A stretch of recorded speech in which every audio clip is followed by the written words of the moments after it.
इस हाथ पे हम फख्र करते हैं। अल्लाह का ये शुक्र ऐसा नहीं है कि हलाल है यार, हलाल का रिस्क हलाल है भाई। अगर 1 महीने के बाद आप हमको देखेगा तो ये शक्ल नजर नहीं आएगा।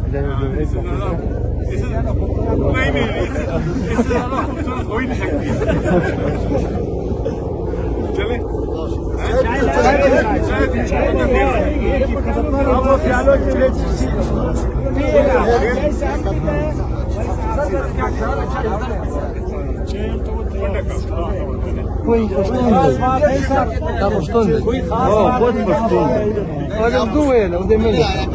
कैसे आप लोग काम कर हाँ मखाए क्या पूरे बोला बात सर